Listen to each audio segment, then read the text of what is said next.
You know what big takeaway I had from that hit, that video, and really the early NFL slate yesterday in general is I see that hit and there's that melee on the sidelines. And I think you're going to be able to agree with me here, or you're going to agree with me here. You're always able to agree, but I think you're going to agree with me. But they show the sideline, and this guy for the Jags, who's not dressed, he's in street clothes, is wearing this hat that's like plaid.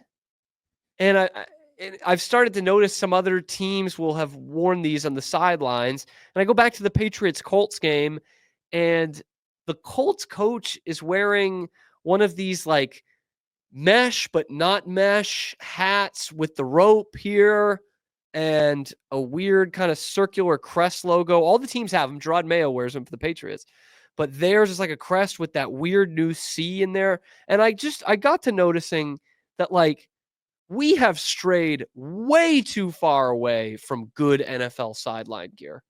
Like we are so far away from that now. It's ridiculous, man. And it goes down to college too, because it's Nike.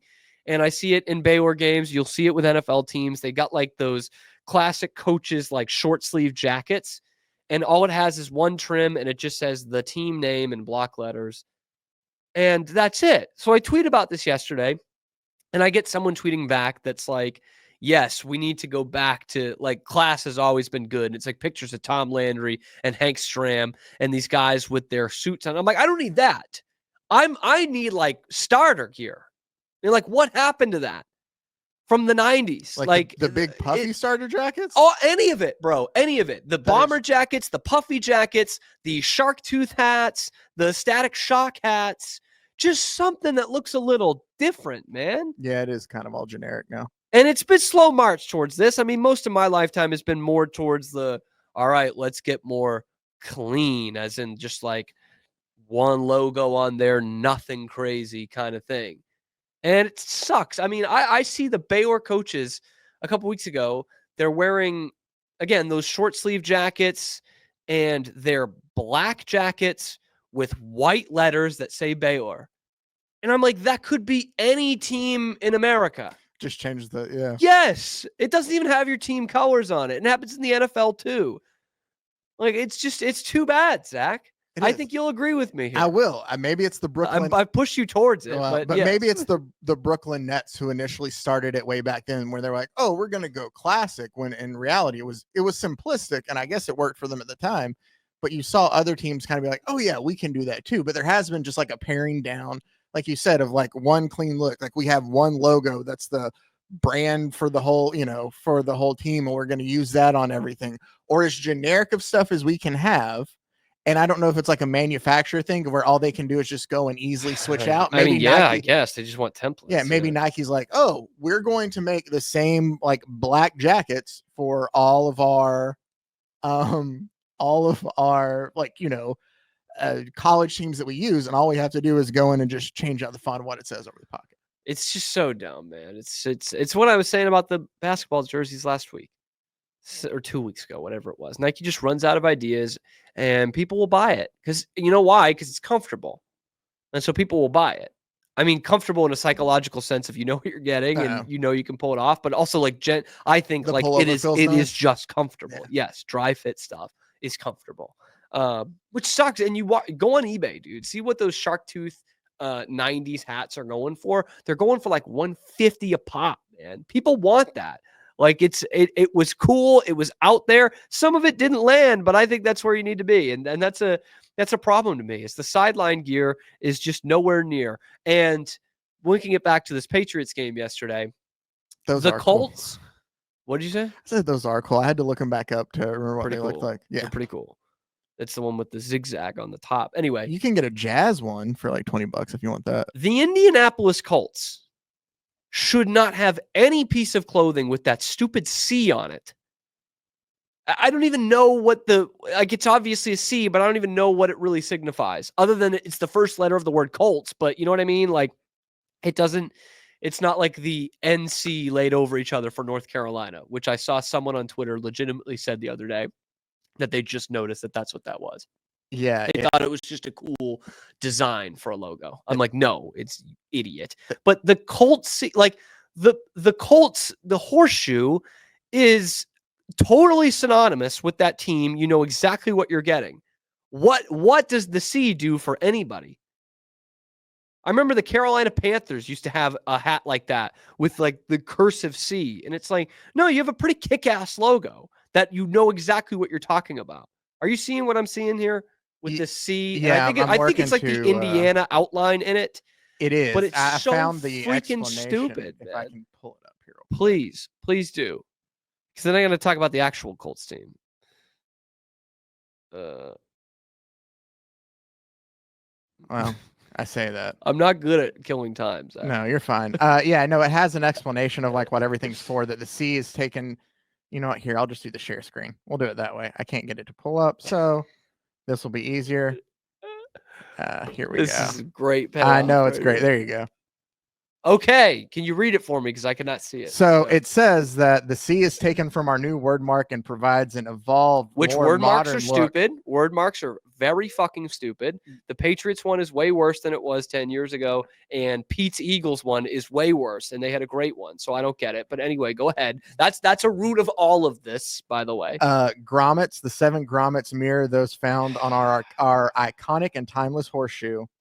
And then it's the shape of Indiana. The outline of Indiana is carved out. But now you just got like polka dots on the C. Nobody knows that, oh, that looks like the grommets from the horseshoe, because it doesn't make any sense. It doesn't fit with a C like it does with a horseshoe. Anyway, is that it? Yeah, that's all they have on that for the C. So dumb, man. That's so dumb. And they're not the only team. I mean, plenty of pro teams and college teams are trying to shoehorn in these weird secondary logos. I watched a Kentucky football game the other day, and they've got some Wildcat logo on their shoulder. I'm like, you have it. It's already been done for you. Like, the branding has already been done. Like 60 years ago, the UK, the interlocking UK, everyone knows that's Kentucky. You throw out that weird cat logo thing and you're like, what the hell is this? The Patriots lost to the Colts in those stupid, with the coaches wearing those stupid C logos on their hats on the other side. Patriots were decked out in a classic look, of course, the red throwbacks with the Pat Patriot helmet. And while we're talking about uniforms, people have been clamoring for that to become the uniform again. And I think I've told this to you, Zach, on this show. Like, I hate when teams are automatically just like, oh, let's just go back to the identity that we already had. I don't love that. Like, I don't like that the Hornets did that, but it covered up the fact that the Bobcats was a stupid name. I don't mean to offend anyone in the room that worked for that organization. But like, for the most part, I'm like, no, like, don't do that. Have an alternate or something. But sometimes it just makes too much sense. Like, whatever the hell the Anaheim Ducks are wearing now is nowhere near as good as the purple and green duck mask. I always thought it was maroon, but yeah. Then purple? I thought it had a little bit more red to it. I mean, like a burgundy. It's close to a burgundy, but I think it's purple. Okay. I think that's true. And now they've tried to shoehorn it back in with this weird, like, black and orange. So I'm like, no, you had it. You had it, and for some reason you lost it. You fumbled it yourself. That's where I think the Patriots are at right now. The Brady era uniforms, I loved them. I thought they were great, striking even. But this regular home and away set they've got now, it sucks. Okay, like, I don't mind if they just go back to this color scheme with the Pat Patriot. I don't think that would hurt anybody. And there are people out there that are like, oh, well, it brings you back to a time where the team sucked. It's like, yes, okay, that was most of their history. But they did play in a Super Bowl in these uniforms. Like, I think that gets overblown a little bit, just how bad the Patriots were. There were pockets where they were pretty bad, but like, they did play in a Super Bowl wearing those. They got crushed, but they had some of the best victories ever in those uniforms. And you know what? More than anything else, it looks good. And if you're worried about what you're going to wear in a Super Bowl in the next 2 to 3 years, I wouldn't worry about it. I don't think you'll run into that issue. So, and I don't know if it's the HD TV or the way that Nike makes their uniforms. See, here again, do their uniforms look great? Not as great as they used to, but they look like the feel of it's really cool. And I think the red uniforms look even better now with that tight, kind of sleek, dry fit look. And they look badass, man. I think you should just go back to those, especially the Pat Patriot logo. Like, I don't know, you want to put the flying Elvis somewhere, I get it, but the Pat Patriot logo is the best. Were you pointing to something there? I didn't know if that's what the image was for. Oh no, we'll get to this image. Okay. So the Patriots lose. They have proven that yes, you can lose to Anthony Richardson. That is possible in this league. I didn't think it was possible, but here we are. The Patriots played the Colts off the park yesterday. They left at least 10 points out there on the field, and they lose on a last-minute 4th and goal touchdown and ballsy Shane Steichen 2-point conversion call that gives the Colts a 25-24 victory and keeps them in the AFC playoff picture. This team, they can't just lose normal. They just find new ways to lose. They will hook you into thinking that you're going to win a game. And most Patriots fans are sitting out there saying, no, glad we lost. We need the draft pick. I get that, and it's probably for the best. But when I am dialed in on a Sunday afternoon and I've got a show to do afterwards to break down the game, and I have planned my day around this, and they kick off a football, I'm sorry. I want the Patriots to win the game. And they should have won this game yesterday. No excuse to not win this game. But what it comes down to, again, is coaching. Unbelievably, as bad as this roster is, they're losing games on coaching. It boggles the mind that with as bad as the crop of players you have, that's what it comes down to. But we saw it twice in this game. We see it every week with this team, but twice in this game where they get far too conservative and it kills them. The end of the game, or I shouldn't say the end of the game, the fourth quarter, about 7 minutes left, you get a pick from Christian Gonzalez right at about midfield, and you're just playing it conservative. You're playing not to lose. You're playing with the mindset that a punt is not a bad play, and you're up by 7 points.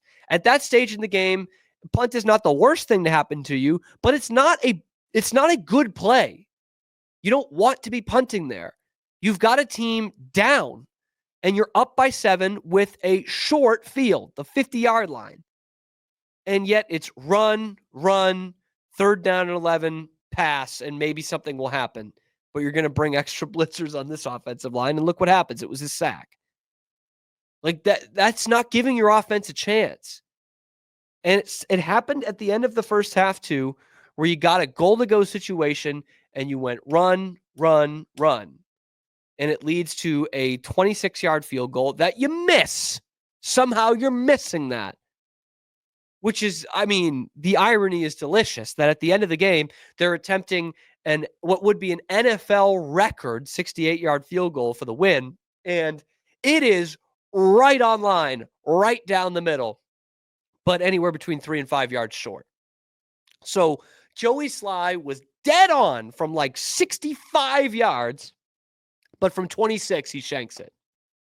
And it's looking at the holder like, oh, what's going on? Perfect hold. Nothing wrong with the hold. So those things piss me off. But back to the conservative play calling. Correct me if I'm wrong. Drake May is your best player. Like far and away the best player on your team. And so why, in these crucial situations, goal to goes, coming off a turnover, trying to extend a lead both at the end of the first half and at the end of the game, why are you taking the ball out of his hands? And again, trying to establish that you're a running team. I do not understand this. Because, Zach, if we pull up the picture here from the game, you will see a perfect microcosm of the Patriots in 2024 as to why they are not a running team. Look at this. This is in the first half. It is a 3rd and 1. Then they're handing off to Ramondre Stevenson, and there are 6 Colts back there in front of the line to gain, not being blocked. 6 of them. How do you draw up a play quite that poorly? I don't know. How do you get 6 runners on them? Look at that. He's 4 or 5 yards behind the line of scrimmage there, and there's at least 3 guys waiting for him and 6 waiting before that line to gain. Like, you're telling me that's a running football team? That's a manly, establish the run kind of football team? That is the Patriots in 2024 right there. Right there. Take it off the screen. I can't look at it anymore. It's making me sick. It's making me fucking ill looking at that. Jesus.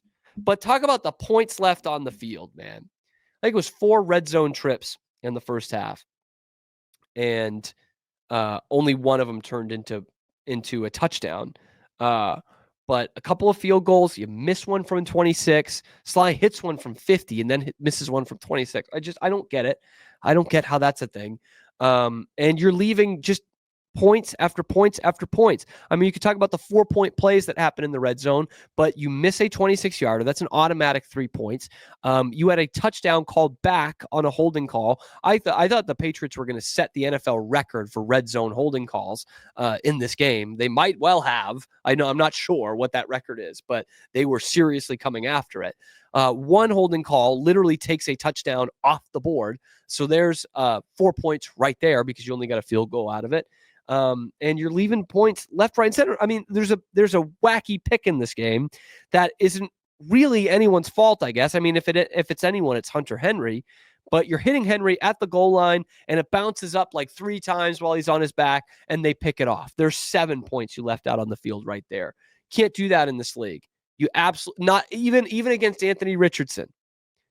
But to also allow an 80-yard, 19-play scoring drive in which the Colts converted 3 fourth downs in that final drive, you don't deserve to win anything.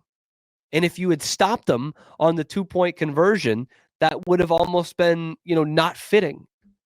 So they were 3 for 3 on 4th down and converted a 2-point conversion. So essentially 4 for 4 on 4th downs on that last drive. Anthony Richardson is the quarterback, by the way. Did I mention it's Anthony friggin' Richardson that did this against you? Like, have some pride, man. Have some shame. Good Lord. And they were like begging to not keep the drive alive. Remember, they kept going 10, 15 yards downfield. They couldn't complete anything. He couldn't throw it into the ocean. The Patriots actually had some good plays. And yet, they cannot stop them when it freaking matters. The Patriots had 170 more yards of total offense than the Colts yesterday. 170. How do you lose that game?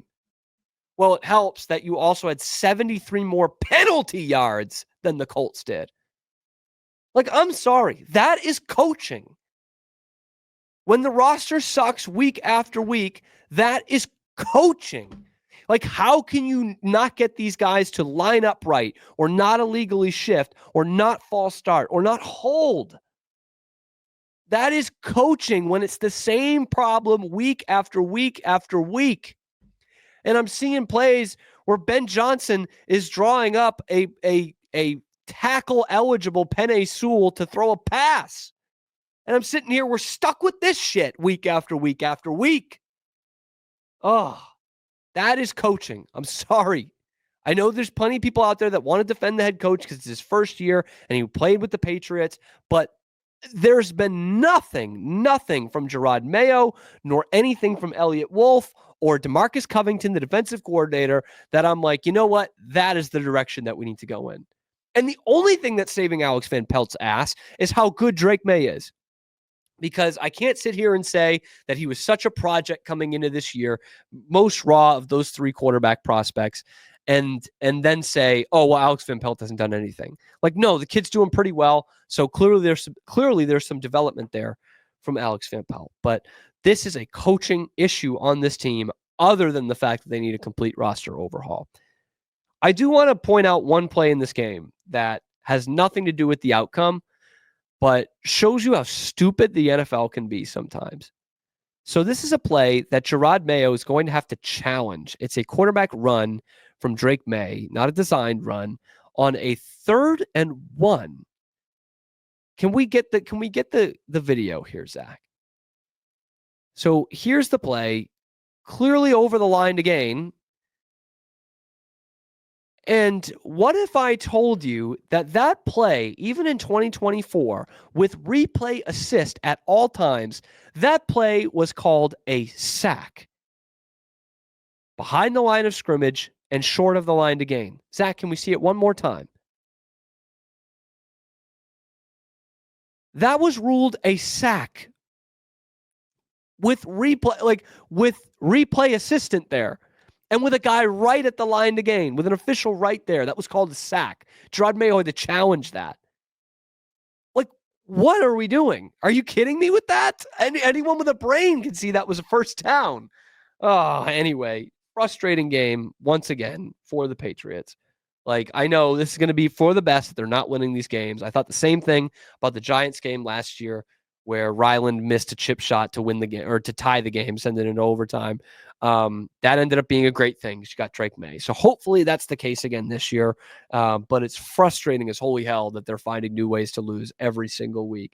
And most of it is because they can't coach a team to not commit a penalty every other play. Hey, thanks for stopping by. And if you like this video, be sure to give us a like and subscribe. It really helps out the channel a ton. You can follow me on Twitter here for some more outrageous Boston sports takes coming to you every weekday at noon Eastern time. And then after that, wherever you get your podcasts. We are Rogue Media Sports.